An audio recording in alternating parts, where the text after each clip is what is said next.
students from Charles E. Bennett Elementary School. These young singers are here to spread some holiday cheer, and with their rendition of two beloved classics, Jingle Bells and Rudolph the Red-Nosed Reindeer. Their enthusiastic voices and cheerful energy remind us of the magic of the holiday season and the power of music to bring people together. These students have worked hard to prepare for this performance, and we are so proud of their efforts. Please join me in welcoming the Charles E. Bennett pre-K and kindergarten students as they share their holiday spirit with us tonight.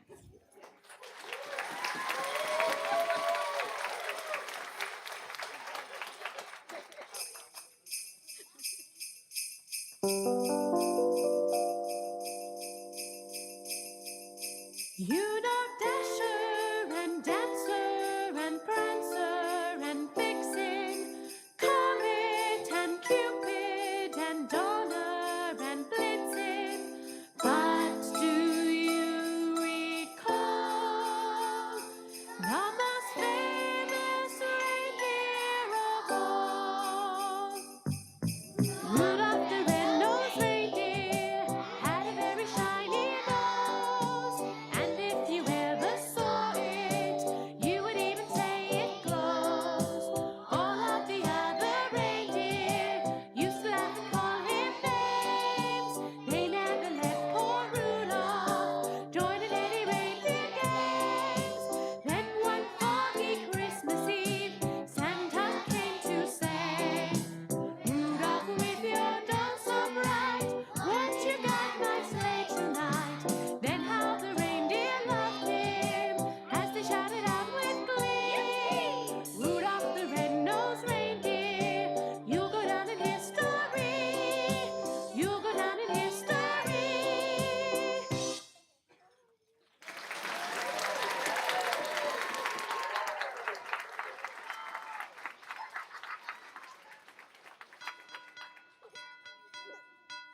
Tonight, we are delighted to feature a breathtaking showcase of student artwork from Charles E. Bennett Elementary in our Student Art Gallery.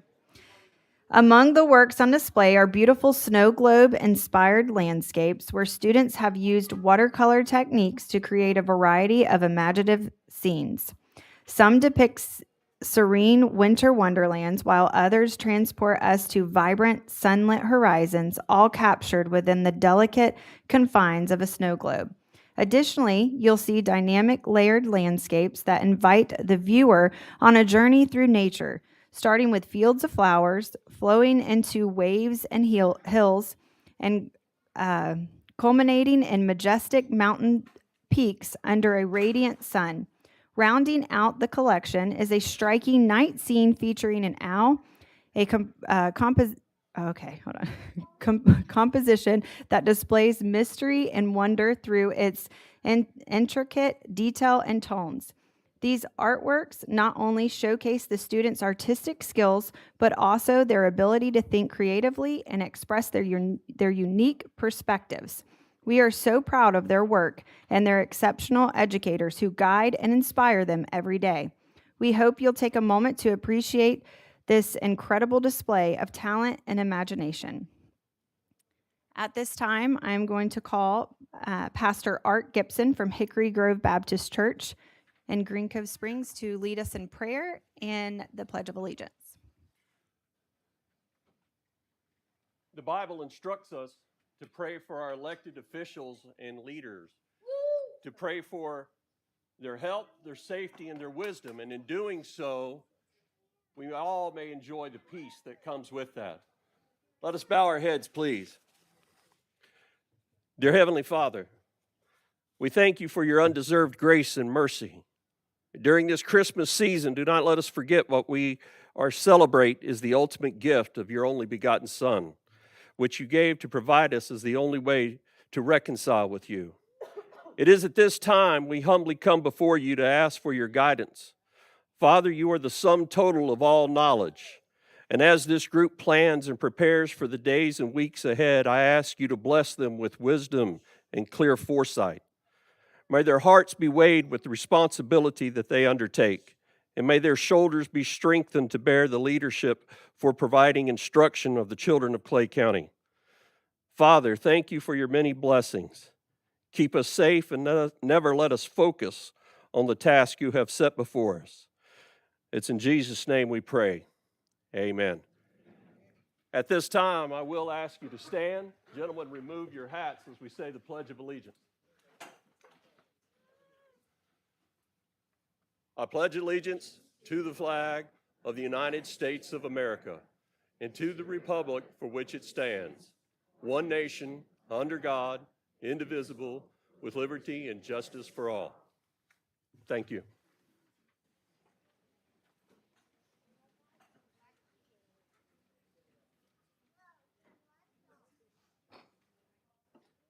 I call to order the December 12th, 2024 board meeting. And before we begin, let the record reflect Ms. Hanson is not present for this meeting. Welcome, citizens of Clay County. I want to take the opportunity to thank you for taking the time out of your busy schedule to attend tonight's school board meeting. This meeting is our opportunity as your elected representatives to collaborate openly and make decisions that will decide the future direction of our public schools and education of our children here in Clay County. If you wish to address the board on an agenda item, there will be an opportunity to speak for 3 minutes. Please fill out a card located at the side entry door indicating the specific item number or topic you wish to speak about and turn it in promptly to one of our officers. If you have items that you would like to present to the school board or superintendent, please hand them to an officer who will distribute them accordingly. Speakers who wish to address specific agenda items will be heard following the recognition and award portion of the meeting. Speakers wishing to address non-agenda items will be heard following board member comments. No additional cards will be accepted once the board moves to the public comment section under presentation from the audience. Your participation is welcomed and appreciated. And we are going to start off with the recognizing art and the Capitol winners, Mr. Chris Google, Fine Arts Curriculum Specialist. Good evening, school board members, superintendent, and board meeting attendees. It is my pleasure to recognize an exceptional young artist from Clay County who has earned a prestigious honor in the statewide Art in the Capital contest. This annual competition invites 6th through 8th grade students from across Florida to create artwork reflecting their creativity and talent, with each county's winning piece displayed in our state capitol during the legislative session. This year, I am thrilled to announce that Clay County's winner is Haley Nalipa, an 8th grade student at Lake Asbury Junior High. Haley created a stunning acrylic painting titled Summer, which depicts a deeply personal and heartfelt image of a girl and her beloved dog. Haley's painting stood out among numerous entries due to its artistic excellence and emotional depth. The judges shared these reflections on her work. The artist demonstrates remarkable precision in capturing both the human and animal features. The fur's texture beautifully complements the woman's hair, while the creative use of color enhances light and shadow, adding a unique touch beyond mere realism. Through skillful texture work, the artist has conveyed emotion, depth, and movement, offering insight into the subject's inner feelings. I'd like to take a moment to thank Lake Asbury Junior High School Principal Lydia Creel and Haley's art teacher Desiree Stone for fostering a creative and supportive environment for all of their students. And joining me tonight to present this evening's recognition is Florida Senator Jennifer Bradley, who will be taking Haley's artwork back to the Capitol, where it will inspire visitors and legislators throughout the upcoming session. The Art in the Capitol winning pieces from across the state will hang in the Florida Capitol's second floor rotunda. At this time, I'd like to invite Senator Bradley and her principal, art teacher, and Haley Nalipa to the front. Haley, congratulations on this incredible achievement. Your work reminds us of the power of art to express emotion, tell stories, and create connections. On behalf of Clay County District Schools, we congratulate you and look forward to seeing all of the places your artistic skills will take you.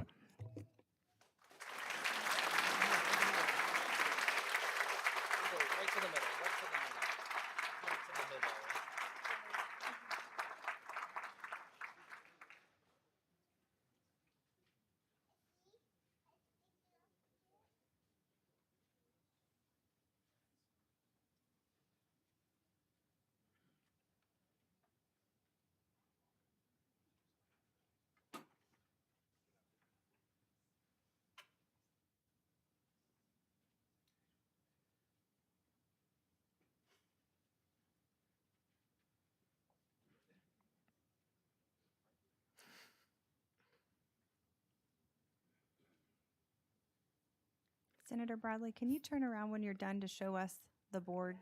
If you don't mind, please. And let's give Haley one more round of applause.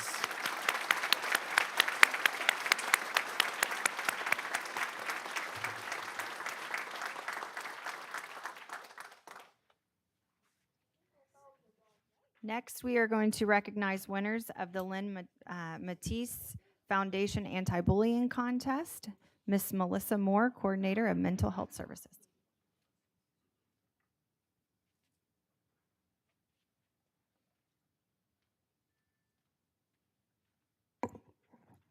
Good evening. I get the honor of introducing Lynn Matisse. The Lynn Matisse Foundation's Stop the Bullying campaign inspires students to act on the principles of compassion, kindness, and inclusion to decrease bullying. The foundation works with 50 middle schools across Northeast Florida, and we're so privileged to have them work with Clay counties. Lynn Matisse has generously donated $2,700 in prize money to the students who submitted pieces to the competition. So please welcome Lynn Matisse.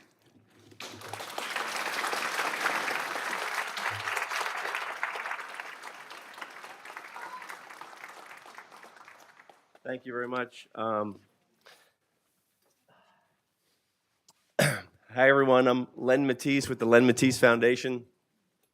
We have a Stop the Bullying campaign that covers Duval County, St. Johns County, and here Clay County.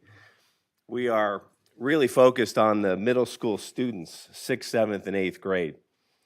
Through private donations in our board here at the Len Matisse Foundation, we like to raise the funds for our Stop the Bullying campaign, specifically with initiatives of kindness, compassion, and inclusion. And we have winners tonight to present. We have a budget of roughly $5,000 that we raise to give to the kids who are just outstanding, that do outstanding projects for each semester. And I'm here pleased to announce some great winners. We have actually a lot of runner-up winners that aren't here, but we have top winners. I think they're here tonight. These projects were outstanding, and we are very, we just couldn't believe the projects that they did that really capture, again, the kindness, compassion, and inclusion initiatives that we like to instill so importantly on 6th, 7th, and 8th grade. The two projects that were absolute top, we have hats, we have T-shirts for our foundation to give, we have these beautiful certificates to give out to the kids, and then we have checks, literally to award the top winners. And we really feel like when kids engage other kids, it's very powerful. And again, we feel like in the school environment, we like to pass along those great messages because every student deserves a great place to come to school, feel safe, grow, mature, and all that good stuff. So I think we have 4 winners here, but the two projects that were outstanding were totally different. The one student did a very simple, not a simple, but it was a short story that she created, an incredible writer, and it was called A Simple Hello, a small hello. And it encaptured the idea that when a student comes from out of state to a new school, all the things that they have to deal with coming to a new school, and it's very scary and very alone. And that one small hello from another student goes a long way. And they were a top winner. Brooklyn Watt received $1,000 for that short story. Congratulations, Brooklyn. You're very talented. Very talented. And if you can just hang right here, we'll do that.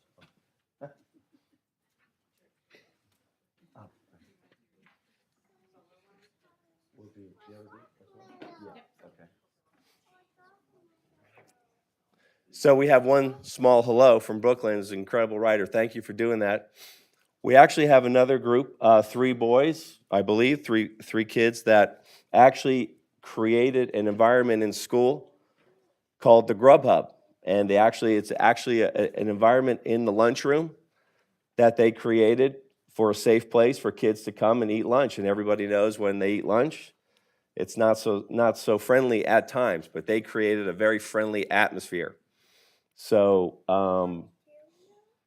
it was an amazing environment that they actually created.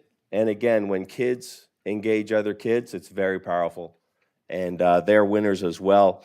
They split the $1,000.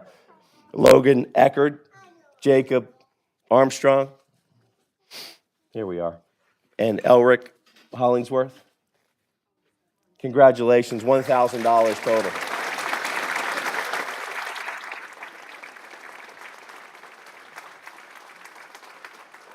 I'll be there right second. I just wanted to thank the superintendent and their staff that we deal with, Kelly and Karen.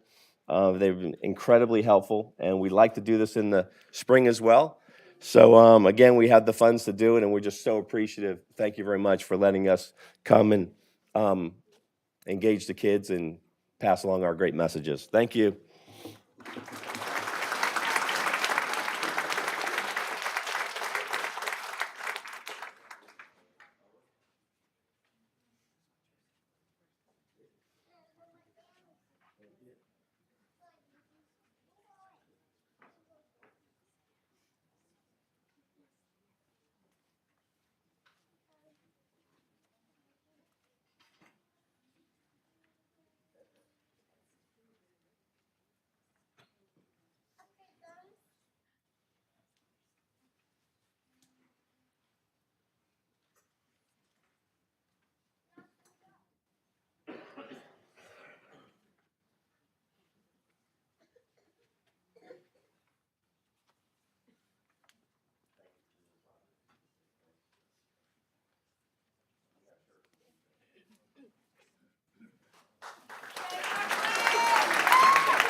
Next up, we have recognition of a board member recipient of the 2024 Appreciation Award from Tobacco Free Clay, Monique Johnson, Tobacco Policy Manager, and Julie Duncan, Community Engagement Specialist, Tobacco Free Clay.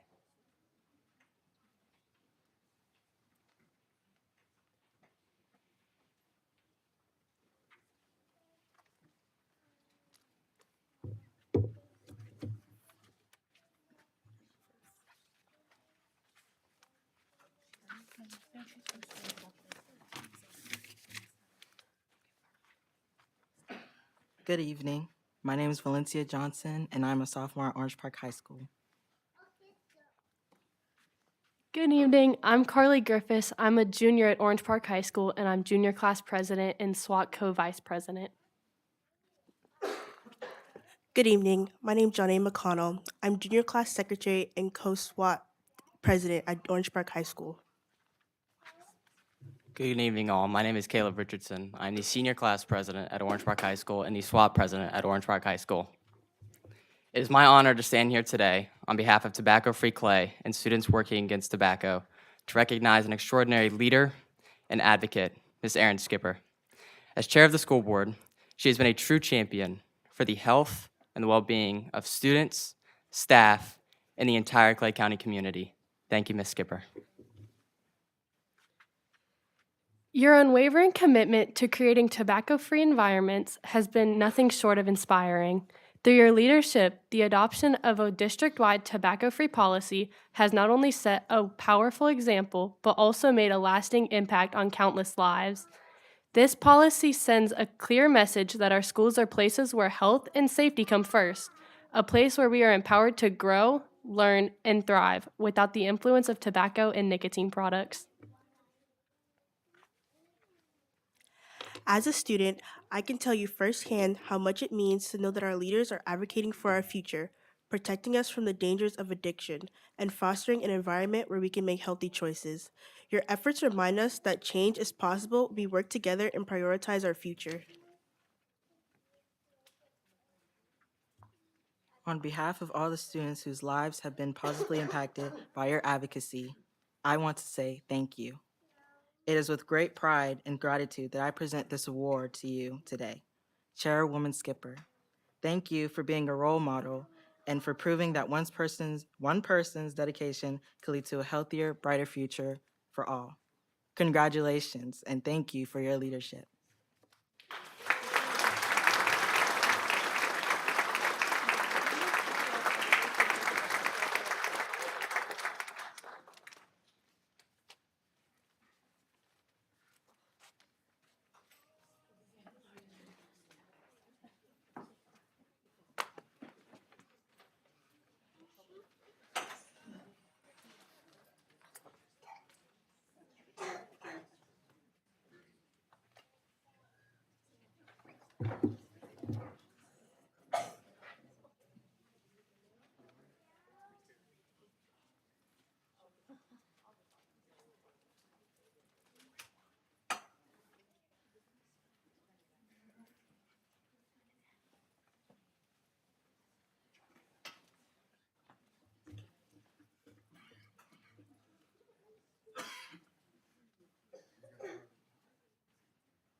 And I just want to say again, I couldn't do this. I'm one voice, one vote. It takes all of us to do this. So I'm going to have the board come down because wouldn't matter if I didn't have all of you to support and help. So if you don't mind, let's all get a group photo.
you all very much. I appreciate it. And it just goes to show it's amazing how much our students care, especially about our future. So thank you all for that.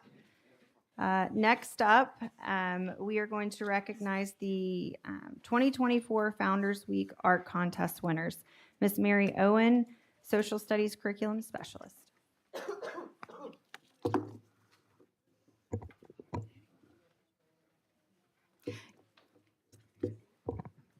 Good evening, school board members, Superintendent Broski, and our community. I'm honored to be here tonight to recognize 7 students for their exceptional artistic accomplishments. These students and many others across the district participated in this year's Founders Week Art Contest. Before we honor these incredible artists, I'd like to share a little bit about Founders Week. Founders Week is the time that we set aside each September to honor our country and the people who have made it what it is today.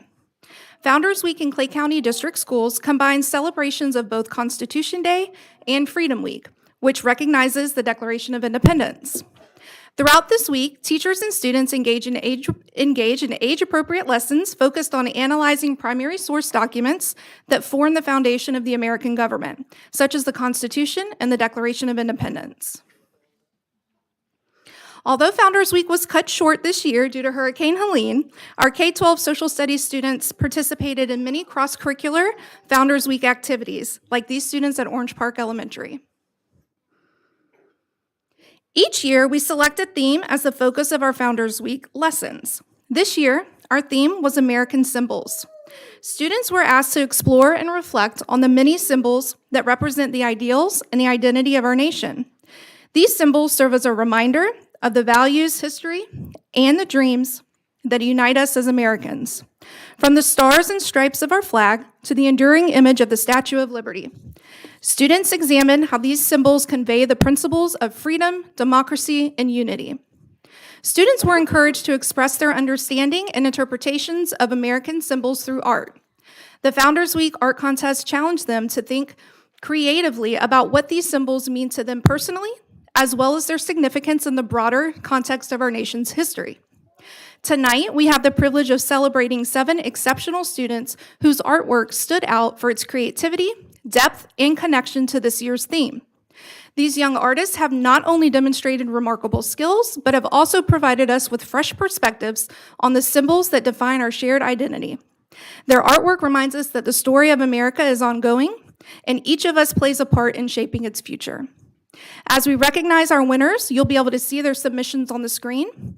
We've also placed the winning artwork in the case along the back wall, and these will remain here through January. As I call our winners up, I'm going to ask them to remain standing so that we can get a group picture at the end of our recognition. Parents, feel free to snap a picture as your student is called up. Our K-2 students were asked to explain what symbol best represents America and why. In kindergarten from Doctors Inlet Elementary, we have Aubrey Sparrow.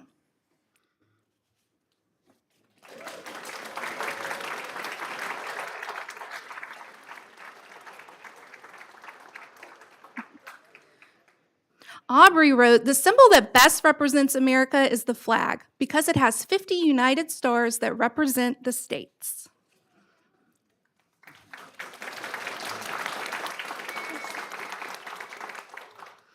Representing first grade from Grove Park Elementary is Andrea Cross.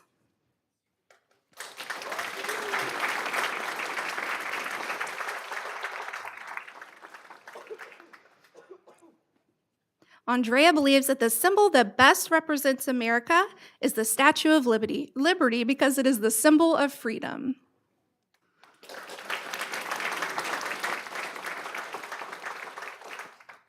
From Plantation Oaks Elementary in second grade, Marielle Bailey.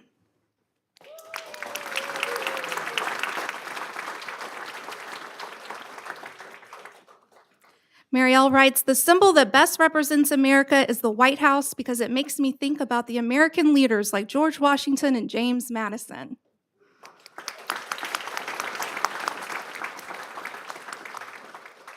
Our third, fourth, and fifth grade students were asked to reflect on what could symbolize America and why.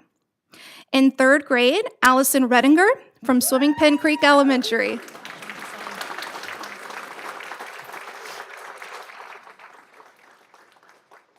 Allison writes, a bald eagle could symbolize America because of its ability to fly freely and it has great strength.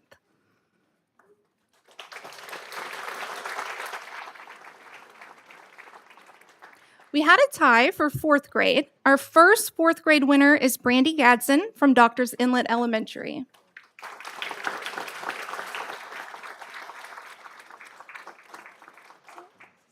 All right. Brandy wrote, a bald eagle with an American flag could symbolize America because the bald eagle represents freedom and justice. The bald eagle also represents strength, courage, and determination. I love that.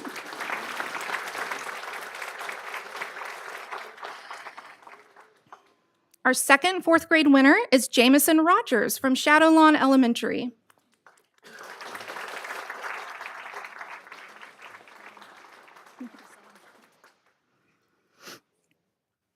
Jamison writes, a Liberty Bell could symbolize America because the Liberty Bell is a symbol of freedom.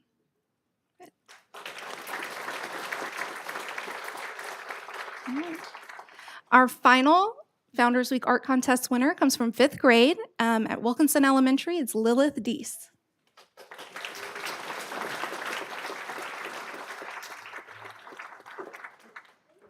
Lilith writes, an American flag could symbolize America because it helps symbolize the nation and everyone around the world recognizes it.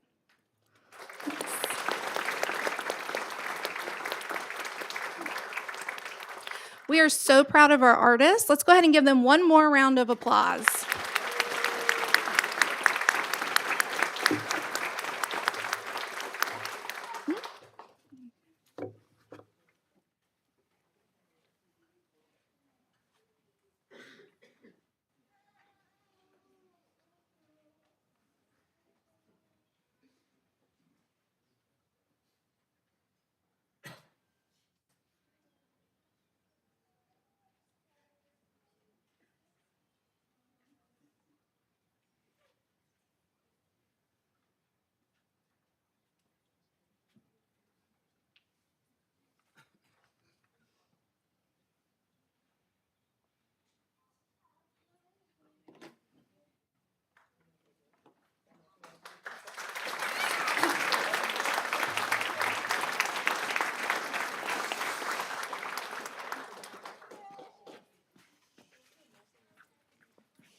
Up next, we have recognition of Clay County Student Athlete of the Month and state championship champions, along with recognition of Clay County Coaches of the Month and athletics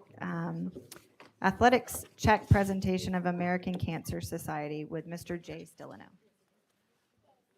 coordinator of district athletics. As long as I'm still employed, it doesn't matter what you say. That's fine, Ms. Skipper.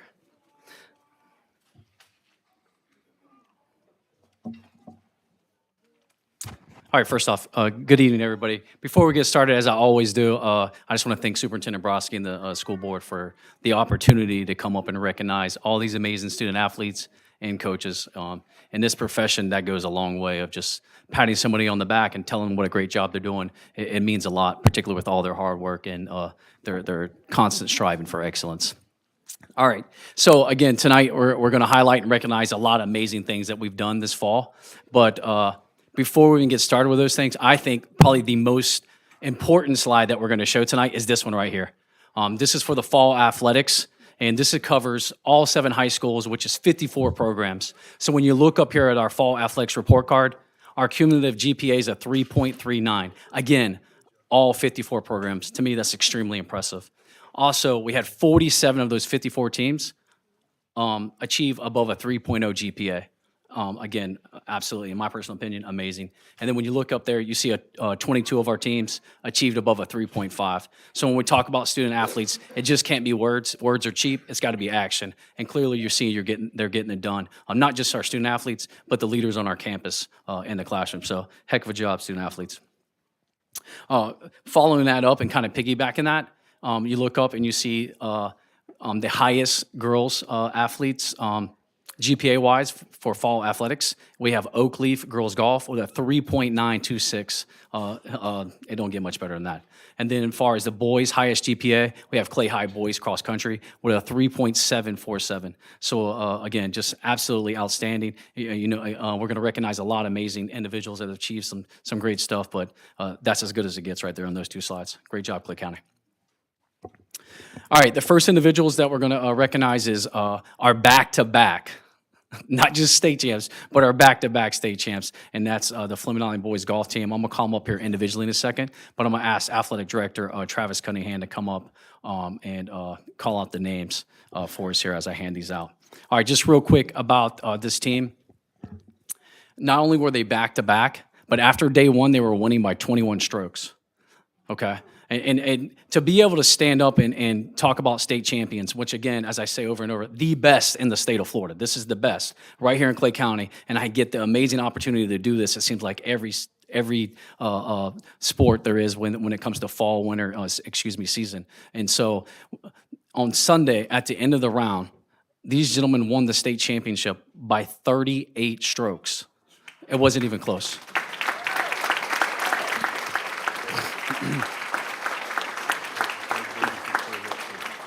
Which is the third biggest in the state of Florida, the state history. I mean, it's incredible.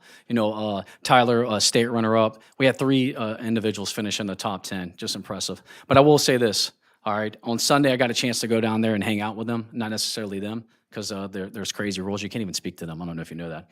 But their families were there, and you can see, speaking to their families or just hanging out with those people, you can see why these people are high achievers.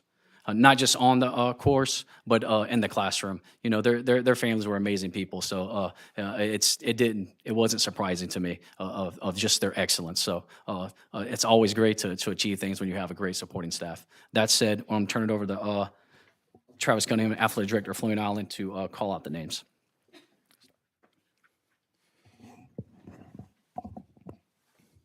If y'all want to start working up, we'll get you lined up and start calling you out. Yep.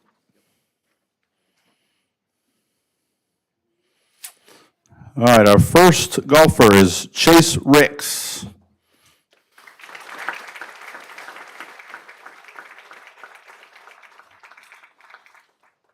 Next, Dylan Frine.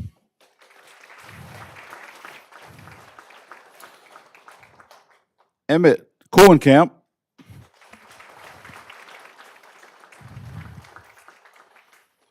Alex Blom.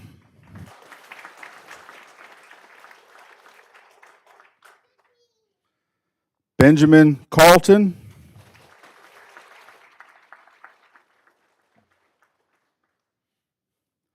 Carson Moore.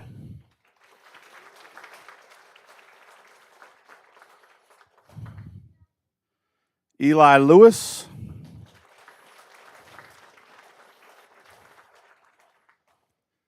Nathan Bozeman.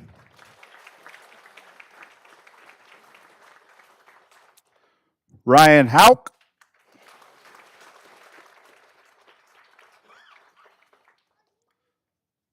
Tyler Mawhinney.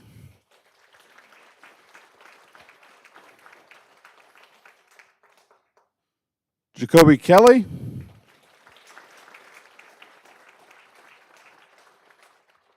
William McGrady. Mason Blom. And our coaches, head coach Bruce Cloud and Joe Mawhinney.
when those guys finished up, after they played all day from 9 o'clock to 4, literally they went to the putting green and putted for like another 2 hours. I was like, what is wrong with these guys? No wonder they won by 38 strokes.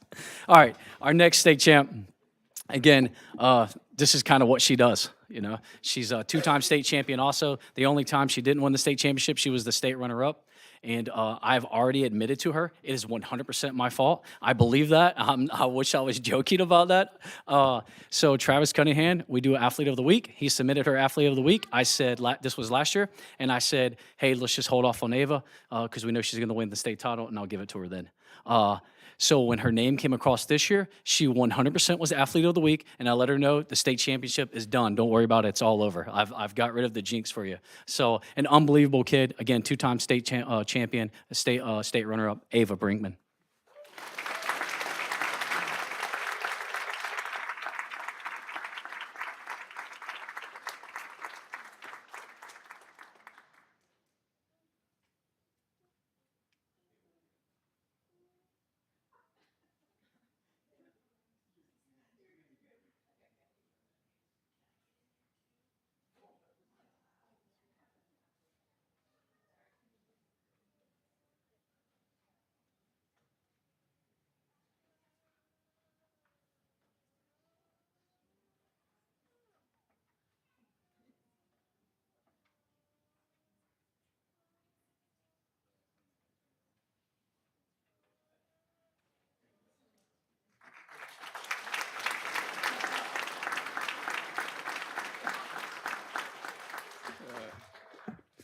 All right, moving right along. I mean, that's pretty impressive to stand up here and hand out state champ. Like, it's impressive. All right, so our Clay County Student Athlete of the Month program. Let me talk a little bit about the Student Athlete of the Month. The Student Athlete of the Month, this is not just getting it done on the field. That's not necessarily what we're looking for. That's just part of it. It's what you're doing in the classroom. It's what you're doing on the campus. It's what you're doing on the community. If you're not checking all those boxes, you don't get to come up here today. That's no offense to anybody. So when you see these young people come up here, they're literally, truly leaders on their campus. And it's not defined by an age. You know, so it's impressive what some of these young people do. And we're only only able to recognize these individuals because of our great partner with Northeast Florida Builders Association. If you don't know that organization, they're absolutely amazing. We're going to start off with our first Student Athlete of the Month. All he has is a 4.722 GPA. He's third in the class. He's an A student, two-sport athlete, cross-country and track. He's the senior class president, member of NHS, academic team, and student council, 136 volunteer hours, just like I was telling you. But probably the most impressive thing is, like, I'm talking to him, and he's doing tutoring sessions. Okay, cool. What does that look like? Like, him and his buddy just came up with this idea to help people out because, imagine, with a 4.722. They literally get on the whiteboard with expo markers and literally tutor kids in their class. I mean, that's what we're talking about. We're talking about servant leadership and going above and beyond and being a leader. And that is David Rafalski.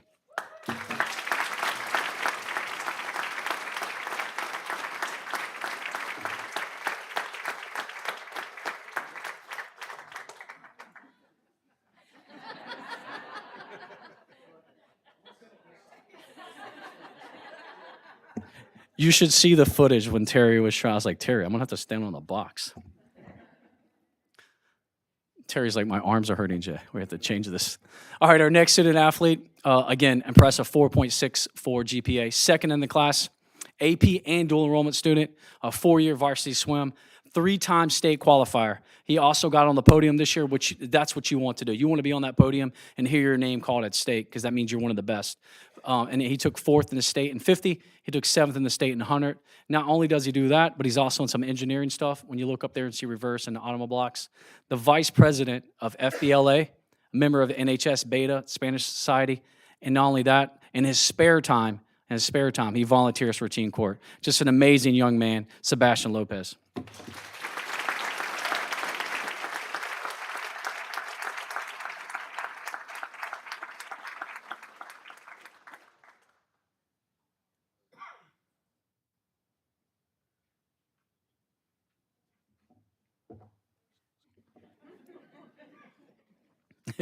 Yeah, now you know how I feel. All right. The last student athlete of the month, Extremely impressive young lady. I'm not sure why I put her whole GPA up there. Sorry, Taylor. But a 4.6452 GPA, fourth in her class, a dual enrollment student. Not only is she dual enrollment, but she's also a member of the Health Science Academy. Just Clay County providing opportunities to go above and beyond, which is awesome, and our students taking advantage of that. And why? Talking to her off camera, she wants to go be a pharmacist. Part of her family, I think, members are in that field, and that's what she wants to do. So kudos to Clay County providing that pathway. Two-sport athlete with swim and girls weightlifting, member of NHS ALC. She also has 125 volunteer hours, with the Trunk or Treat Christmas. The ALC, the Athletic Leadership Council that we have on our schools and our campuses from our ADs, they provide this opportunity to be servant leaders. And then obviously, she's so passionate about swimming that she goes down and gives back at the Pace Island Swim Club. And that's Taylor Dean.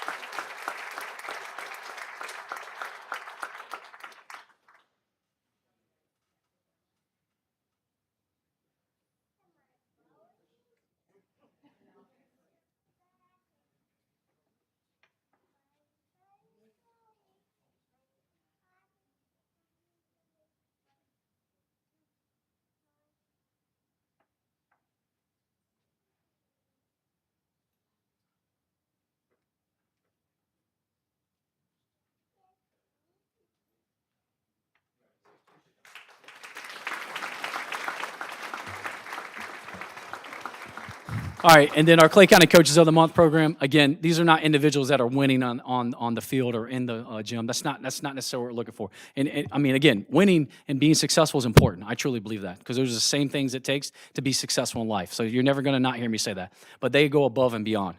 Again, the impact they're having on their campus, the impact they're having on their community. They are true leaders within their on their campus.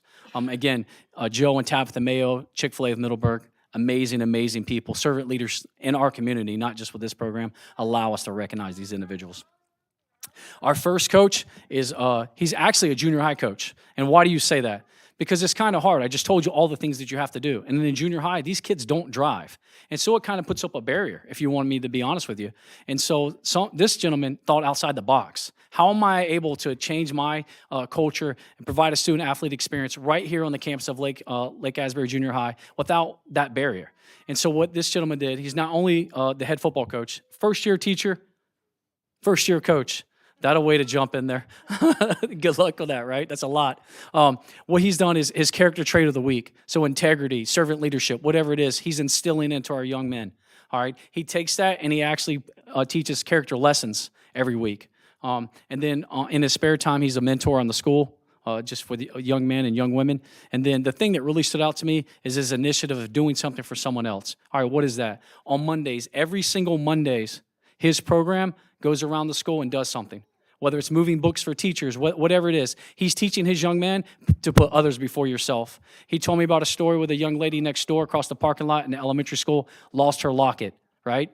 Don't seem like a big deal. It was a big deal to that little girl. Those kids went over there and searched that field to help find that locket for them. And that's what we want to do. Hopefully that's the things that we're instilling. And I'm extremely proud of this coach, particularly being a first-year teacher and a coach. That's Jared Kosak.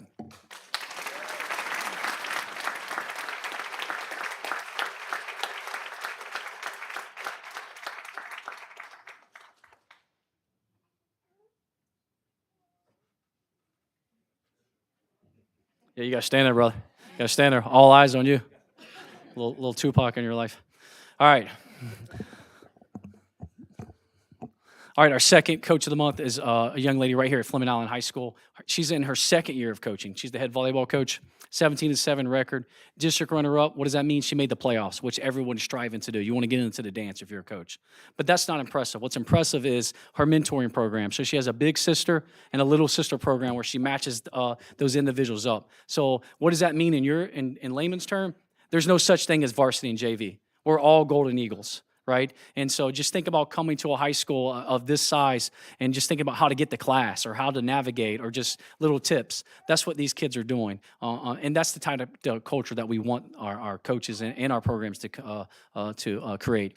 Also, they spend a lot of time, not just her program, but a lot of Fleming Island athletic programs, spend a lot of time at the elementary school. Literacy is extremely important. I don't know if you know that or not, but it's extremely important here in Clay County, and they're down there being role models for our young people, and that's Miss Amy Yoder.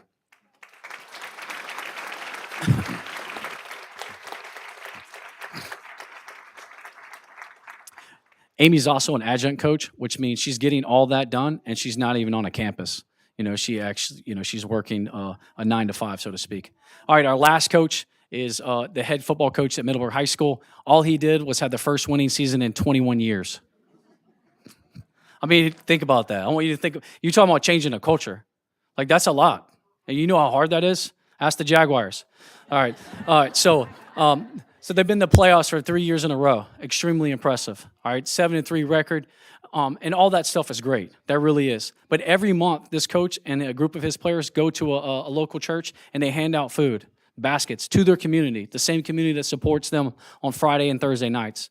And then also they do a toy drive, a Christmas event, elementary school. Middleburg's not the only place that does that. Clay High also does that. If you have never been to that event, you need to go. It's literally life-changing. It's so powerful, and I don't say that lightly. Again, words are cheap. All right, and hosts a youth football camp, just giving back to the community. And one of the cool things that he done is this: they have a summer party at the end of every a party at the summer. And so what happens is, I don't know if you know this or not, but the football teams are there from 8 to 12 all summer. It's not just in season, right?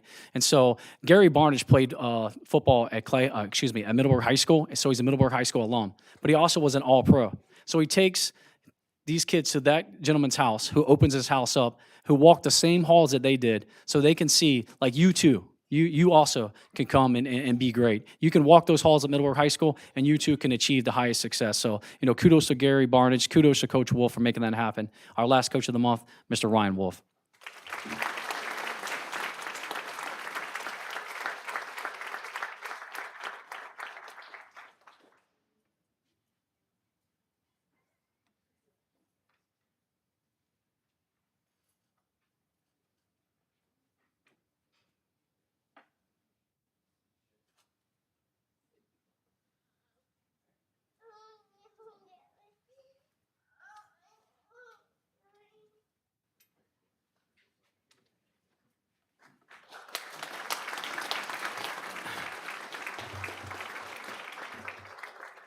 All right, I apologize. I know you are tired. You are ready for me to move on.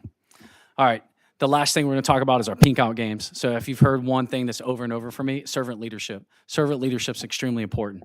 Like, putting others before yourself is a big, big deal. And I think it's something a trait that we have to teach, right? And not just talk about it, but show it. How are we doing these things? So all 7 of our high schools during the month of October participate in the American Cancer Society, and what they do is they raise funds. And I can't just say that it's athletics, because that'd be lying. If you look up there, that picture, you see FBLA. There's so many different clubs and organizations that that play a huge role in for this thing to be successful.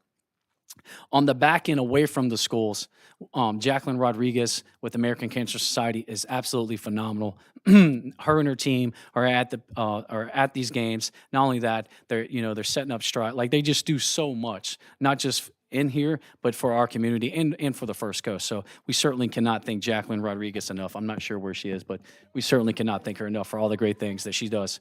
And then the Jaguars, with Adriel and those guys and Kalen, they provide tickets for the team that raises the most money, which was Oak Leaf this year, and they provide some decals. So just having both that support from American Cancer Society, being able to support them, and the support from the Jaguars is a really big deal. So this year we raised $7,539, if I remember correctly. As you can look up there and see the different schools, what they raised. But what's more impressive, in 3 years, Clay County has raised $27,439.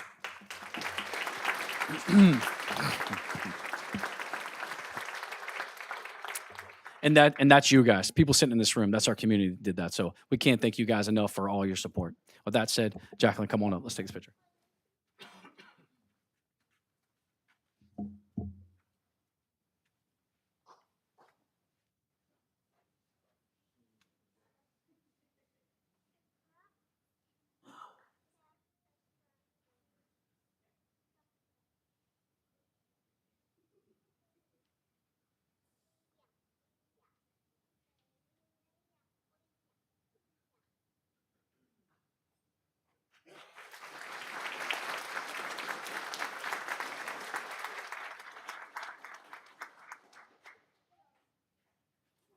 Again, thank you guys. Thank you guys so much for what you allow us to come and recognize these people. Jacqueline.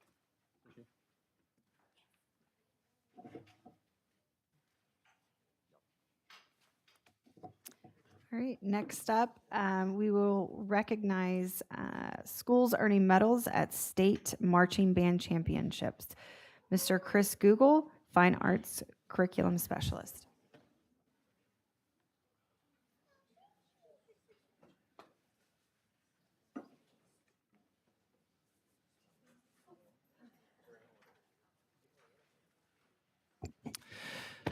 Good evening again. Tonight it is my honor to recognize 4 of our outstanding high school marching bands for their exceptional achievements at the recent Marching Band Championships for both the Florida Federation of Color Guard Circuit, or FFCC, and the Marching Band Championships, FMBC. These prestigious competitions are the culmination of several months of hard work, dedication, and artistic development. Each year, marching bands across the state begin working on their shows in the summer. Students and staff dedicate hundreds of hours outside of school and personal life to fine-tune their musical skills and marching show design elements. Throughout the first semester of school, these marching bands can be seen performing during school football games, at community events, and at several regional marching competitions across the state. Each performance is an opportunity for students to receive valuable feedback that drives the continued development of their marching show as they strive for excellence. The season then comes to an end after performing at the State Marching Band Championship events, competing against other marching bands from across the state, all vying for one of the coveted medalist spots to cap off their season. At this time, I'd like to recognize each of our Clay County medal-winning bands. Our first 2 recognitions could not join us this evening due to schedule conflicts with their winter band concerts. First, we congratulate Middleburg High School Marching Bronco Band, led by Band Director Tyler Cheney, with the support of Principal Martin Aftuck. Drum majors include Jasmine Trost and Delana Menifee. At the FFCC Championships, the Bronco Band earned the bronze medal in Class 1A. In addition to receiving a bronze medal, the Marching Broncos received recognition for prelims Best in Class Visual, prelims Best in Class General Effect, finals Best in Class Color Guard, and finals Second in Class Percussion. Congratulations, Middleburg High School Marching Bronco Bands.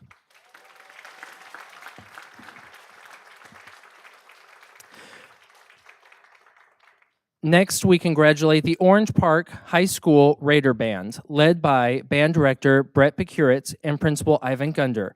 Drum majors include Brandon Napier and Tara Leely. At the FFCC Championships, the Raider Band earned the silver medal in Class 3A.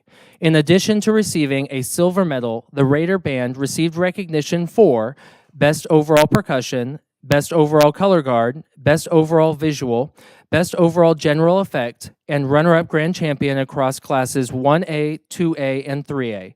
Congratulations, Orange Park High School Raider Band.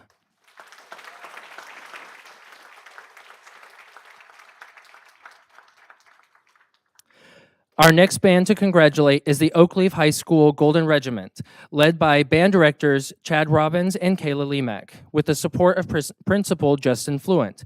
The drum major is Nazareth Torres. The Golden Regiment earned the silver medal in Class 5A at the FMBC Championships. In addition to receiving a silver medal, the Golden Regiment received recognition for prelims Class 5A Best Visual, finals Class 5A Best Visual, Class 5A Best General Effect. So at this time, we'd like to invite Oakleaf High School band directors, band staff, student leadership, and any administration to join us at the front for a photo.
Okay, congratulations, Oakleaf High School Golden Regiment.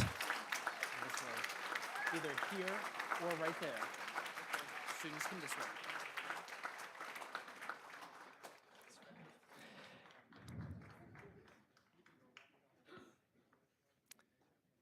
Just quietly go this way, guys.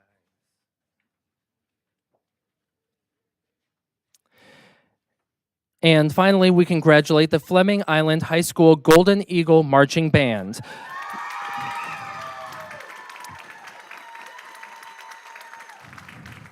Led by band directors Alexander Buck and David Grulon, supported by Principal Thomas Pittman. Drum majors include Eleanor Parker and Lindsay Jordan. The Golden Eagle Marching Band earned the gold medal in Class 5A at the FMBC Championships, and in addition to receiving a gold medal, the Golden Eagle Marching Band received recognition for Best in Class Guard, Best in Class Percussion, Best in Class General Effect, and Best in Class Music. So at this time, we're inviting the Fleming Island High School band directors, band staff, student leadership, and Fleming Island administration to join us in front for a photo opportunity. And Fleming Island, thank you guys for joining us on the night of your concert.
Congratulations, Fleming Island High School Golden Eagle Marching Band.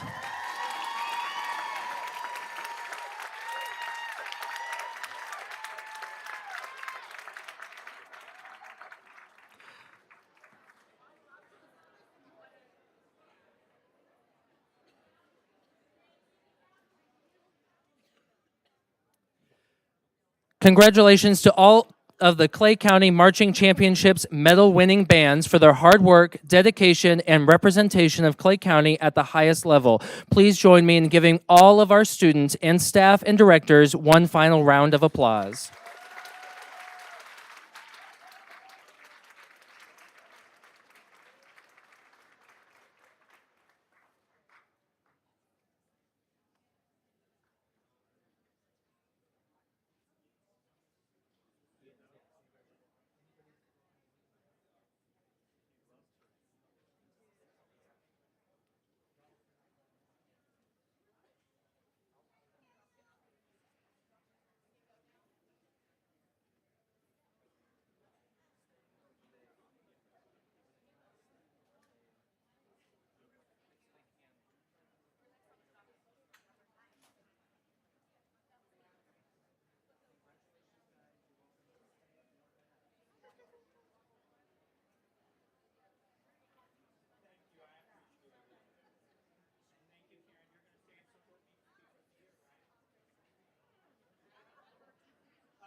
I want to thank everyone for your patience. We have a lot to celebrate. It's been a very busy year already. But lastly, we have the recognition of our 2024-2025 School-Related Employee of the Year and Teacher of the Year semifinalists. Ms. Carolyn Kroll, President of the Clay Education Foundation, and Kevin Leary, Supervisor of Personnel Services, Human Resources.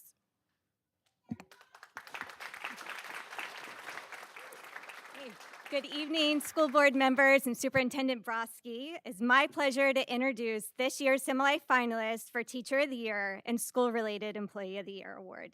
Each of these individuals demonstrate commitment to their students and service to their school communities. Thank you to the school board, superintendent, and the selection committee for supporting the nomination process. It truly is a joy reading through all of their packets, hearing from their peers, and as we read all the letters of support. It's just such a joy to see the difference that they're making in students' lives. I hope you all join us and everybody in the crowd joins us on January 23rd for the Apple Awards as we recognize all the nominees. So now I'd like to call up the School-Related Employee of the Year. They're the top 10. So when you come up, when I call your name, please come up and stay and we'll get a photo. Shalon Britt from Charles E. Bennett Elementary. Maria Rodriguez, Clay High.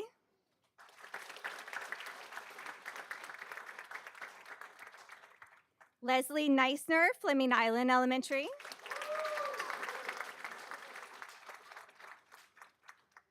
Bianca Thomas, Green Cove Springs Junior High.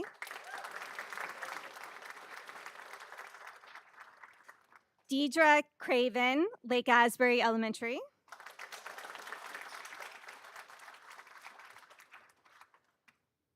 Misty Massey, Lake Asbury Junior High.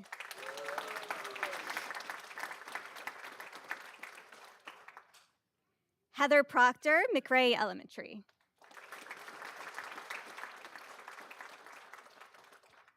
Christina Mumpower, Orange Park High School.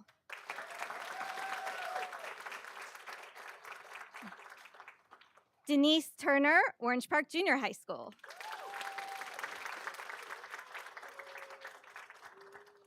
And Joanna Leiterspain from Ridgeview High School.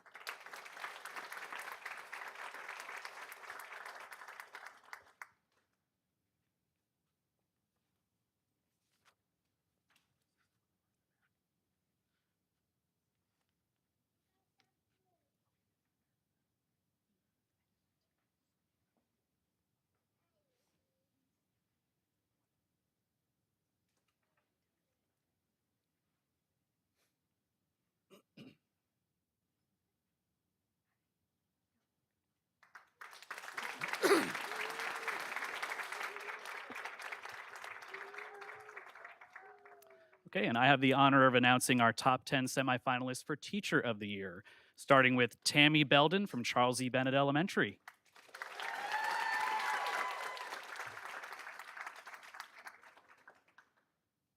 Mr. Alexander Buck from Fleming Island High School.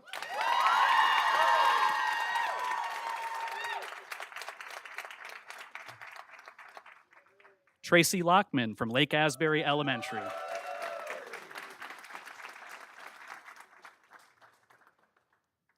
Tammy Hamill, Lake Asbury Junior High.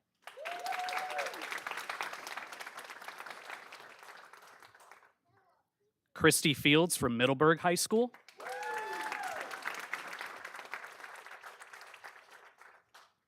Aaron Samples, Oakleaf High.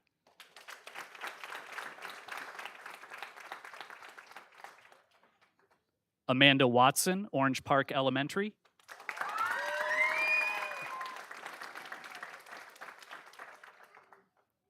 Aaron McDonald from Orange Park High School.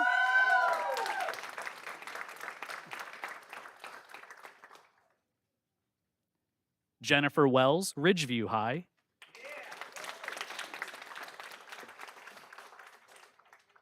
And Jordan Rundio from Wilkinson Elementary.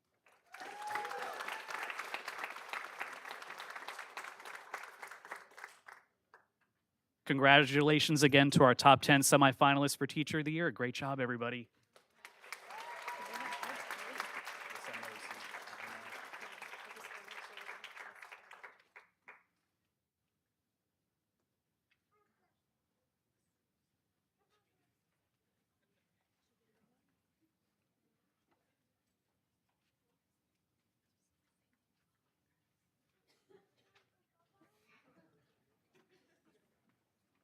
Thank you all again and congratulations.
All right, next up, we have our school showcase, Charles E. Bennett Elementary, with Principal Amanda Strickland.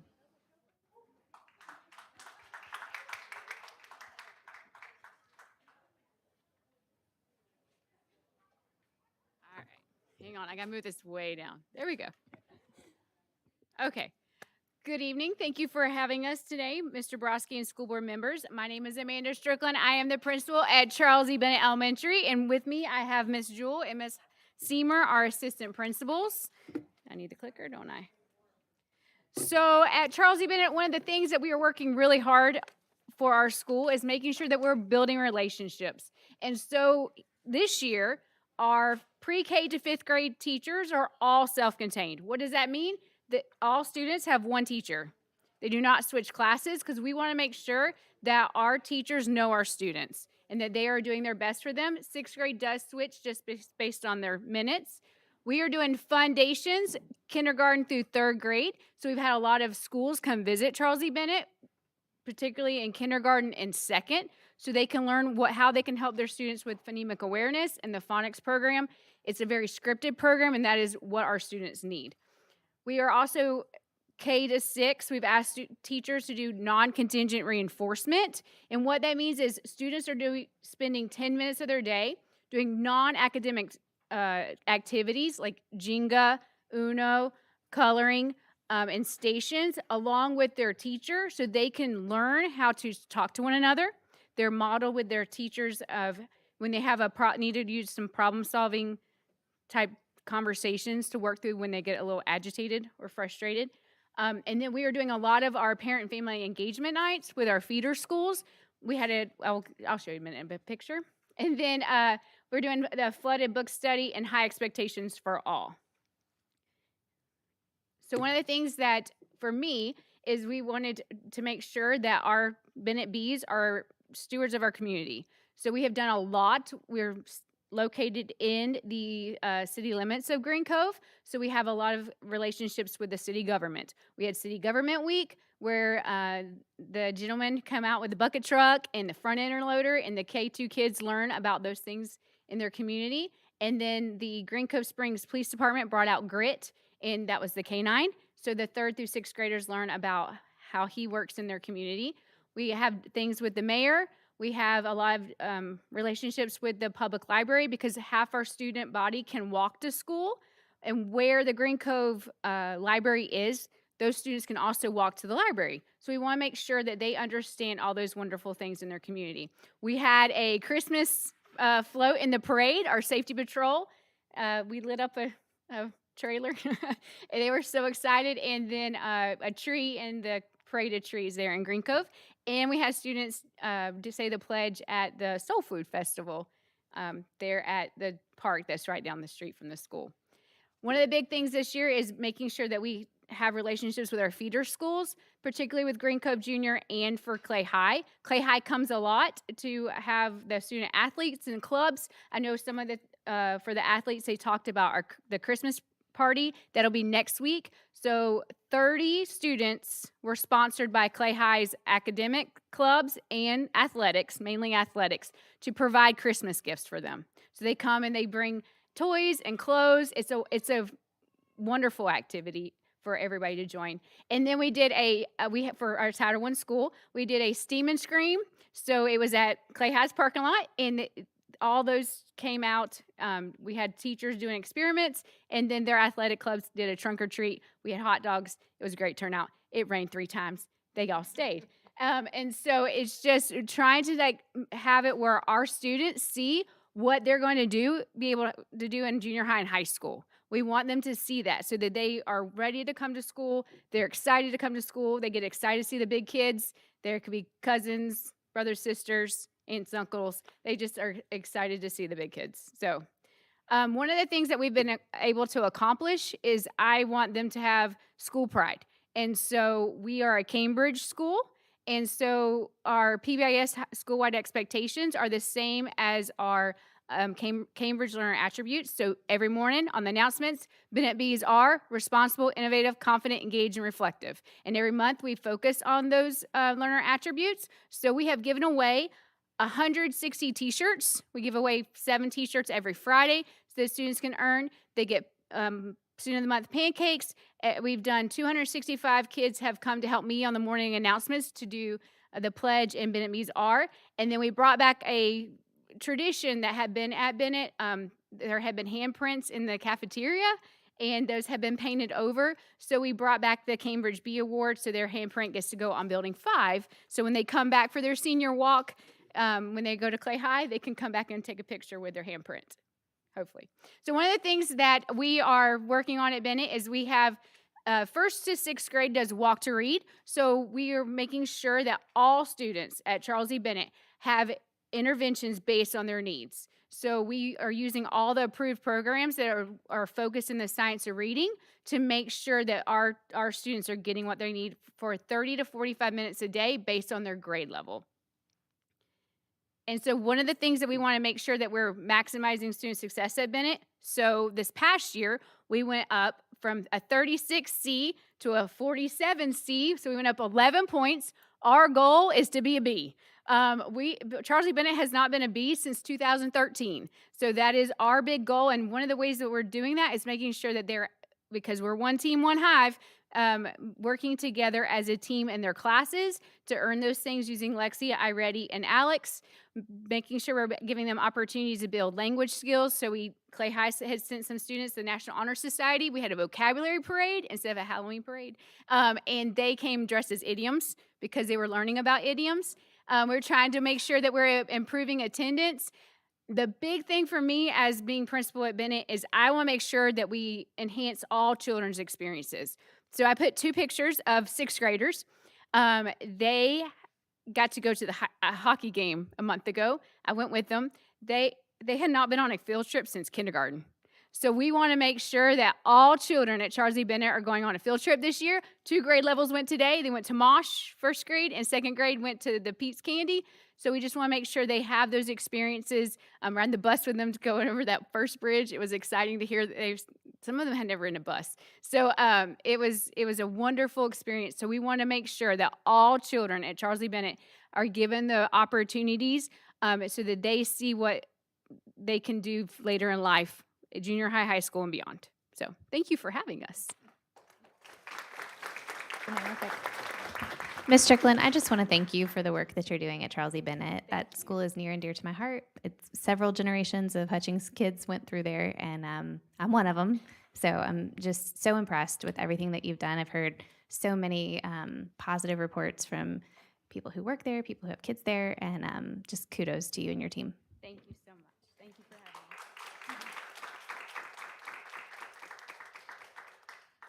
So at this time, we will take last call for comment cards.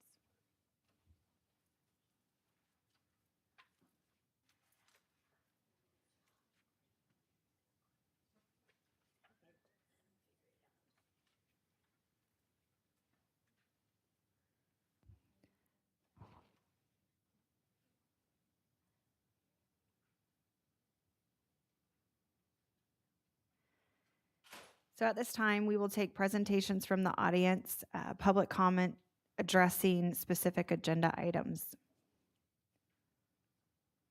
And at this time, I also want to say that due to increased concern, emails, and board member Hanson not being present, I ask that our board consent on public comment at the end after our board member remarks, that we keep the camera on and allow our constituents to speak for 3 minutes for this meeting. And if we want to have further discussion, we can discuss it in January at our next meeting or our next workshop, but I want to keep the cameras rolling this meeting. Ms. Gilhausen? I just want to get verbal Yeah, consensus. that's fine by me. Mr. Alvaro? I agree. Ms. Clark? Will it be the next workshop next week or January? We can just, Ms. Hanson will be back next week, right? Yes. Okay, so we can discuss it then. Perfect. Okay. So moving forward at the end, if you do not have a specific comment for our agenda, you'll be public comment at on a non-specific item at the end. You will have your camera time and your 3 minutes. So, okay. So moving on, we are going to the discussion items. And I'm going to give everybody a second to pull up their screen. We have a lot to vote on tonight, so I want to start with D1, Human Resources Special Action A. Can I get a motion? I'll move approval. Ms. Gilhausen moves the motion. Can I get a second? I'll second. Ms. Clark seconds. All in favor, say aye. Aye. Aye. All opposed? Vote carries 4-0.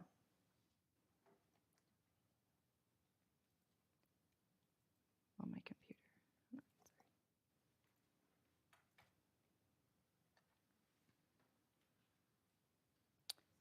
Okay. Human Resources Special Action B. Can I get a motion? Move approval. I have a motion from Ms. Gilhausen. Can I get a second? Second. I have a second from Mr. Alvaro. All in favor, please signify by saying aye. Aye. Aye. Any opposed? Vote carries 4-0.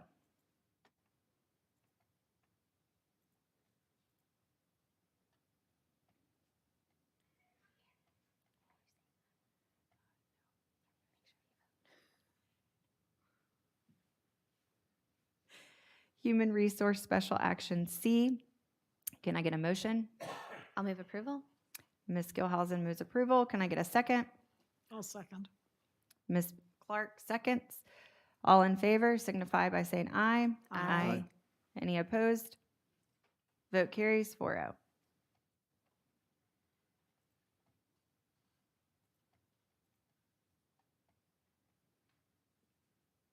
Human Resource Special Action D. Can I get a motion? Move approval. Ms. Gilhausen motions. Can I get a second? Second. Mr. Alvaro seconds.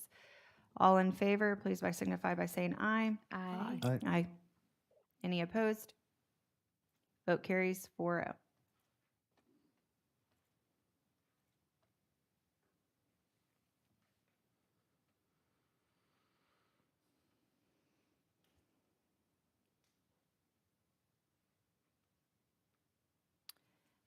Human Resource Special Action E. Can I get a motion? Move approval. Ms. Gilhausen moves approval. Can I get a second? I'll second. Ms. Clark seconds. All in favor, please signify by saying aye. Aye. Any opposed? Vote carries 4-0.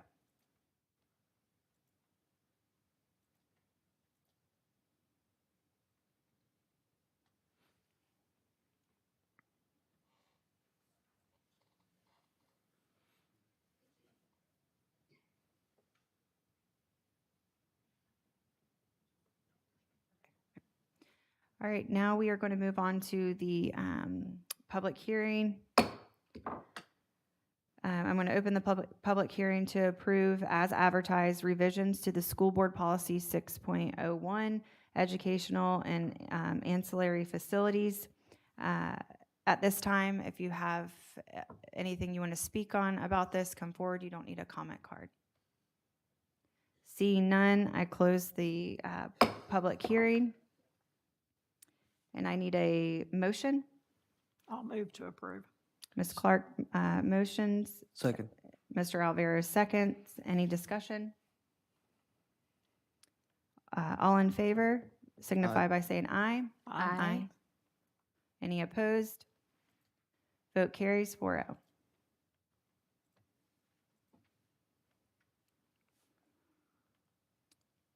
And gonna open the public hearing to approve as advertised attendance boundaries realignment for Oakleaf Junior High, Lake Asbury Junior High, and Wilkinson Junior High.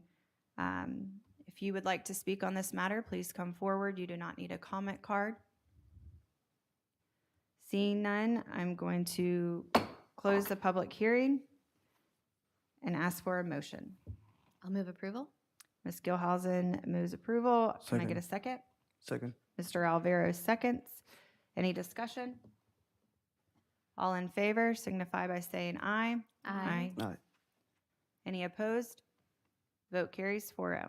I just want to give kudos real quick to our staff for getting in front of what is usually a very controversial issue. I think Mr. Broski, you and your staff did a fabulous job of reaching out to the communities and getting notice out there well in advance. So thank you for that work.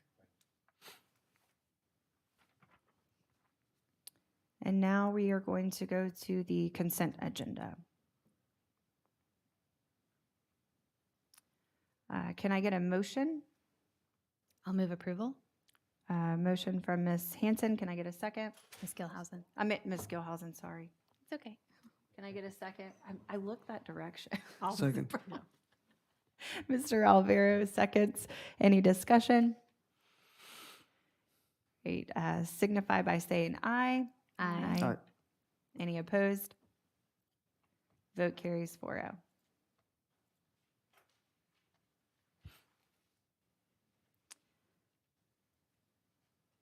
All right, and at this time, we are going to have Ms. Kidwell come with a 3-minute update with CCEA.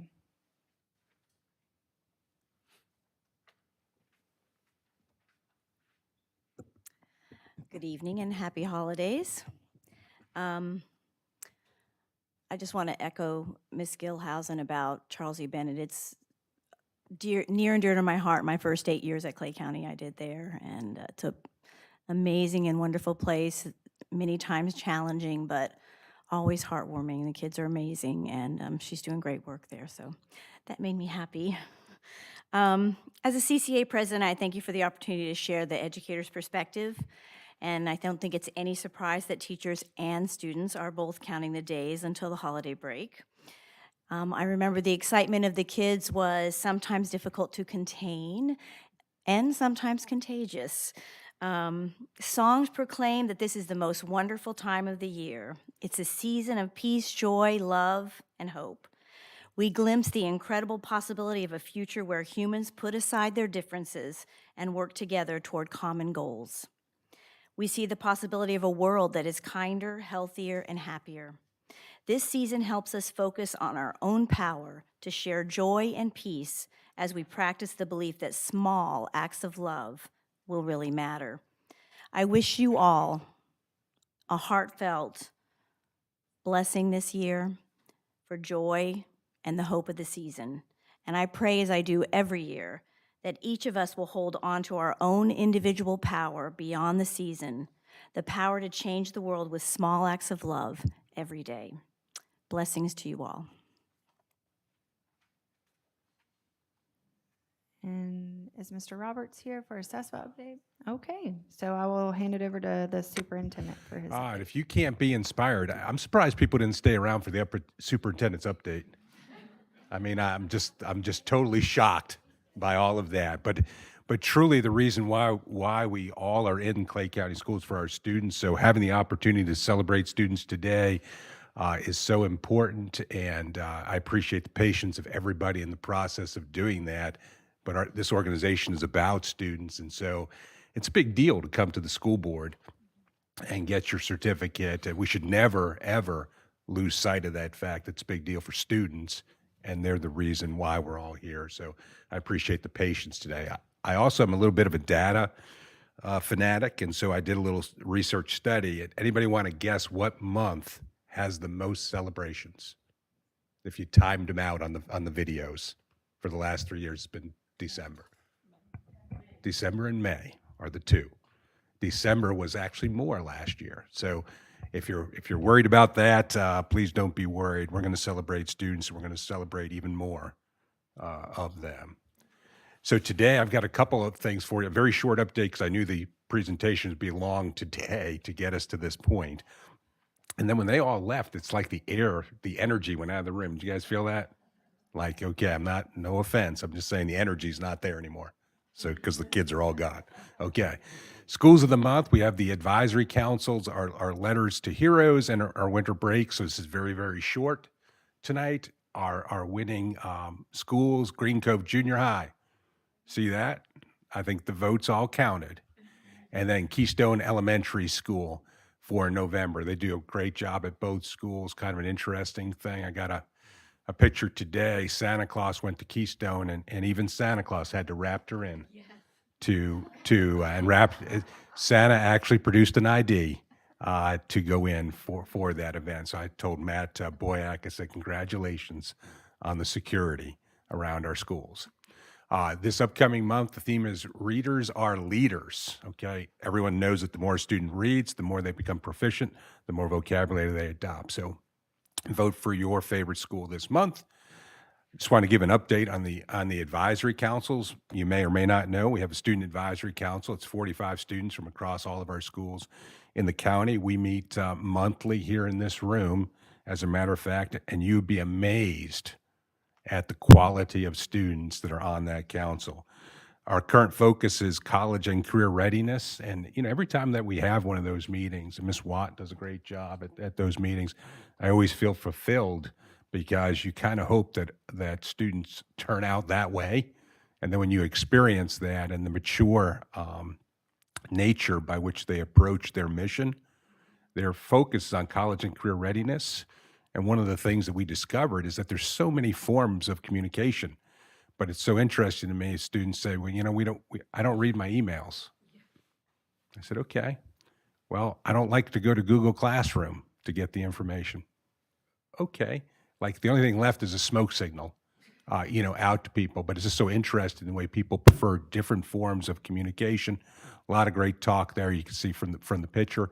We also have a teacher advisory council. So that's the teacher voice within the district.